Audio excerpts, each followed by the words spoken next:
Hello everybody, Tony Miller here, Bearded Rogue again, for Vlogust the 3rd. So, I'm going to be recording these, try to get 2 or so done a night when I record, because I have to record these after my son goes to bed.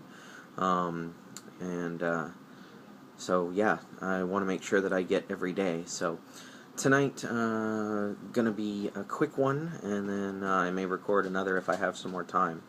But, I often refer to my big three. I have 3 games that are definitely my top 3 games. I don't see this changing anytime in the foreseeable future. There's the possibility that other games may eventually knock them out, particularly one of them, which we'll go into when I get there, but for now, these are my absolute top 3 games of all time. I love these games. I will play these games given a moment's notice, and they really are a lot of what I'm looking for in games in general. I've done a 3 favorite things for one of these games. The other 2, expect to see a 3 favorite things for them during Vlogust. I don't know exactly which day yet, but they're on the list as 2 games that I definitely want to do 3 favorite things for, and let's get into it, shall we? So, the first one, which I've already done a 3 favorite things for, is BattleCon. This particular one is Devastation of Endines, but BattleCon is something that I've been following since it came in a box that looked like this. So, this right here is the original War of Endines box. You can see all the artwork was done by different artists. It's Level 99 Games' first effort, and it was very amazing for a first effort. The gameplay in this is still just as excellent as any of the newer versions of this game, but this right here was solid. They did a Kickstarter for it. I missed the Kickstarter for it. I was very, very sad. I happened to get lucky enough to be able to pick it up in a local game store here in Cincinnati that's not going to be with us much longer. They're closing the 15th of August, and that's Yada Quest. They carried a lot of Kickstarter games early on in Kickstarter, and they just happened to have a copy, and I snatched it off the shelf without even a second's thought. I loved fighting games when I was growing up. We actually had an arcade in my small hometown that I went to every weekend if I possibly could, and we used to jam as many quarters as we could into Street Fighter and Mortal Kombat, and I'm trying to think of what else. Samurai Showdown was there, Time Killers, like all the fighting games that were in arcade cabinets at the time. We used to jam as many quarters as we could into them every week. So fighting games were something that I really grew up with, and fighting games on the console started with Street Fighter and Mortal Kombat, and I played the heck out of both of those games. So fighting games just are something that I was always interested in. But I was never overly good at them. Like, my friends were much better with the reflex, dexterity portion, inputting the controls, and so something that always frustrated me is that I could grasp the higher strategies that they were employing, but not exactly replicate what I knew I could do if my hands didn't fail me. BattleCon changed all that. BattleCon is a fighting game where how dexterous your hands are don't matter. It's much more about how dexterous your mind is. And there are elements of bluffing, and there are elements of second-guessing, and every character is totally different, so every matchup is totally different. There's strategies that really work for some characters and don't work for others, and it brings everything that I loved about the chess match of fighting games to the forefront. I got this actually after I got Yomi by Serlin Games, and I really like Yomi. Yomi's probably in my top 50 games of all time, but it's not in my top 3. Because BattleCon really captures to me much more the positioning aspect of fighting games, like where you are on the board is important, zoning is important, how your moves interact in space is important. And while Yomi captures a lot of the mind games, it doesn't capture as much of the physical I guess, physical space of a fighting game match to me, and so that's why BattleCon is there. Level 99 Games, I, at this point, own basically everything they've ever released. BattleCon is still my favorite thing. However, as I said, there's one of these games that may be knocked out of its place, and they've recently announced a new game called Exceed, which appears to share a lot of things with the BattleCon system from my reading of the rules and looking at the print and play that I haven't put together yet. If it really does have as much DNA of BattleCon as I think it does, it may end up bumping BattleCon out, although I'm not going to be getting rid of BattleCon in favor of Exceed. There's plenty of room in my house for both of them, even if I have to find another game to get rid of. So that's the first one of my big three. So, let me go on to the next one. Sentinels of the Multiverse. Sentinels of the Multiverse by Greater Than Games. This is another one that I discovered on Kickstarter, and I backed the first ever Kickstarter for Sentinels of the Multiverse, and then I backed every Kickstarter after that, and then I did the on-site pre-order for Villains, and recently at Gen Con I was able to acquire the only promo card I was missing, the Super Scientific Tachyon. They had her available there, and I was able to pick one up for myself, and that was just fantastic. I love this game. Like, this game is phenomenal. It's cooperative, which means that it's much easier for me to get to the table. My wife loves this game. Most of my friends love this game. If they're into co-ops at all, they love this game. The people who don't are people who don't like cooperative games. So, if you like cooperative games at all, check this one out. This is the Enhanced Edition, which is the only edition that's available anymore. The old one used to come in a small rectangular box, but I've since donated that to some friends who didn't have Sentinels of the Multiverse, and everyone should have Sentinels of the Multiverse, in my opinion.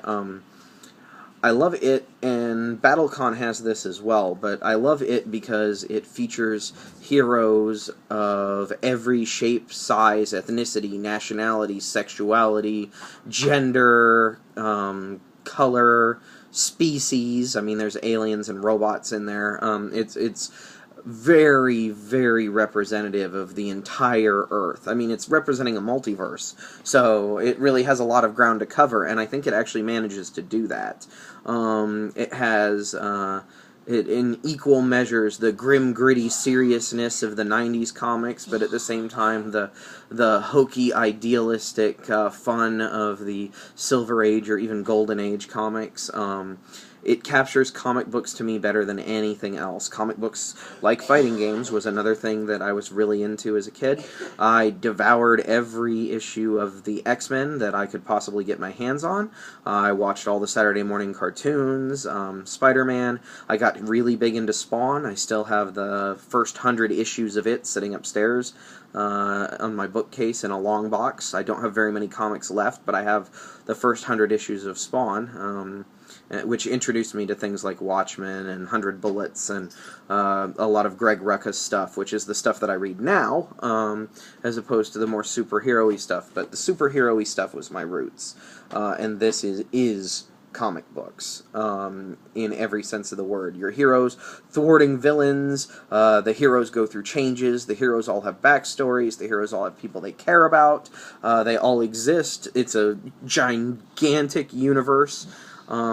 Christopher Bedell, Adam Rebataro, and our good friend Paul Bender here knocked it out of the park in every way, shape, and form. Adam's art is amazing and has only gotten better as time has gone on. The continuity and the storyline that has been created for this universe makes it feel like a living comic book universe that has no issues actually published, which isn't quite true. They have an issue published that I'm aware of, but you know, it's a living, breathing comic book world where characters change, and so that makes it phenomenal as far as I'm concerned. It's everything I love about comic books with a modern sensibility to include as many people as possible and really intelligent design decisions. Every deck, like in BattleCon in this case, every deck plays differently. Every character has their own thing that they do, so everybody gets their moment to shine. Everybody has good matchups and bad matchups, and trying to figure out how to beat this villain with a hero that isn't quite set up to match them very well is is one of my favorite things about this. I love ad hoc teams, randomizing, and then at the same time I like to take out the really difficult villains like Iron Legacy and like try to construct a team to devastate them as quickly as I possibly can to see if we can actually create that kind of tactical and strategic moment. So Sentinels of the Multiverse, like, I highly recommend it. It's a game that has a lot of variability. Like, with what's out now, you could never play every permutation or combination that's available here. BattleCon has the same thing. Like, this is something I tend to like in games. Like, you could not play every iteration or every possible combination of it, but boy, is it sure fun to try. So that's number 2. And again, these are not in any particular order. Like, this would be like asking me to choose my favorite child. Right now I only actually have one child, so I choose him. But as far as games go, like, all 3 of these are so close to being the best game I've ever played that they really aren't in an order. Hence, they're my top 3. The last one, and this one, is the first one that isn't a Kickstarter game, or was never on Kickstarter, and that's Android Netrunner. Android Netrunner, as far as I'm concerned, is everything I was looking for in a head-to-head card game. It's asymmetrical, which none of the other card games really are. Both factions, or both sides, play completely different, and in this version all of the factions play differently, especially now that more cards have been released into the system. You know, playing Anarch does not feel like playing Shaper, does not feel like playing Criminal, and then the Corporations, same thing. They don't play like each other, so each time you get to the table you have a brand new experience. I'm not a competitive player. At one point I was looking at trying to be a competitive player, and I just don't have the time. As you can see, there's a wall of games behind me, and I absolutely love them all, and I couldn't possibly devote all of my time to one game, and this is really one of those kinds of games. Like, this is a lifestyle game, as far as I'm concerned. But I love the mechanics, I love the world, I love the backstory, I loved the original Android game, which you probably can't see on my shelf because it's behind me, but the original Android, Infiltration, the whole Android universe that Fantasy Flight created, I'm a huge fan of that, and them setting a card game with already solid mechanics in a world that I was already in love with and wanted to roleplay in, just like this, they couldn't have printed something that made me happier. So this is pretty much my CCG, LCG collectible card game of choice right now. I don't see it being knocked out of its spot. It's so fantastic. I may not be collecting much anymore. Like, I'm looking at whether or not I want to continue buying stuff after Data and Destiny, and every faction has their big box. Just because the money commitment keeps me, again, from all of the other games that I want to play and get into. This one is it just happens to be, good enough that that's actually a debate as to whether or not I want to keep spending money on it or not. I'm still undecided, but I love this game and can't wait to play it whenever I get a chance. Unfortunately, a lot of the people in my area started playing it and then kind of moved on because of price point or because they played other games as well. There are some people up north of the city in Cincinnati who are really into the tournament scene and are very, very good and crush me whenever they play me. But I still love it, win or lose. It's such a fantastic game. So those are my big 3. Those are the top 3 games of all time as far as I'm concerned. And I'll, as I said, probably get some 3 things I love about Sentinels and Netrunner out into the universe later on during Vlogust. So that's it for today. Later, Internet.